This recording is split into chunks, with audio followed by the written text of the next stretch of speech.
பசிச்சவனுக்கு மீன் கொடுக்காதே, மீன் பிடிக்க கத்துக்கொடு அப்படின்னு சொல்லுவாங்க. அந்த மீன் பிடிப்பவருக்கே பசி வந்தால் அதிபத்த நாயனார். வாங்க அவரை பற்றிய சுவாரஸ்யமான தகவலை பார்ப்போம்.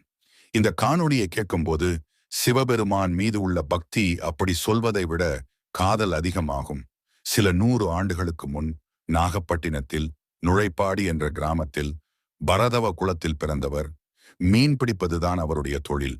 அதிபத்த நாயனார் புத்திசாலி மற்றும் திறமைசாலியும் கூட. கடலை நன்கு புரிந்தவர். அங்கிருக்கும் மீனவர்களுக்கு அவர் தலைவராகவும் இருந்தார். அனைவருக்கும் உதவி செய்வார். பறந்து விரிந்த கடலை விட அவர் சிவன் மீது கொண்ட காதல் பெரிதானது. எப்போதெல்லாம் கடலில் மீன் பிடிக்கிறாரோ அப்போது எல்லாம் சிறந்த மீனை ஈசனுக்கு அர்ப்பணிப்பார். அவருடன் இருந்த மீனவர்களும் திறமைசாலிகள். கடல் தாய் அவர்களுக்கு மீன், சங்கு, முத்து என்று அள்ளி கொடுத்தால் சிவன் அப்போதுதான் தன்னுடைய திருவிளையாடலை தொடங்கினார். எல்லா மீனவர்களுக்கும் மீன் கிடைத்தன. ஆனால் அதிபத்த நாயனாருக்கு மட்டும் கிடைக்கவில்லை.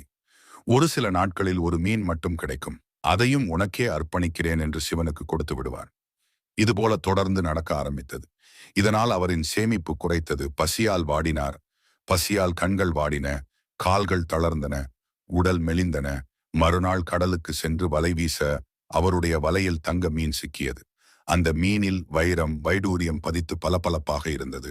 அவர் கையில் உள்ள மீன் தங்கம் மட்டுமல்ல, நல்வாழ்விற்கான சாவி. அவர் வறுமைக்கு ஒரு தீர்வு, அவர் பசிக்கான உணவு. ஆனால் அதிபத்தன் அந்த மீனை சிவனின் போர்ப்பாதங்களில் சேர்வாய் என்று தூக்கி போடுகிறார். ஆனால் இதைவிட பெரிய அதிசயம் நிகழ்கிறது. சிவபெருமான் அன்னையுடன் காட்சி அளிப்பார். அது மட்டுமல்ல, தன்னுடைய திருத்தோண்டர் மரபில் சேர்ப்பார். இந்த காணொளியை கேட்கும் போது மெய்சிலிருக்கின்றது. உங்களுக்கு எப்படி இருந்தது? ஒரு லைக் போட்டு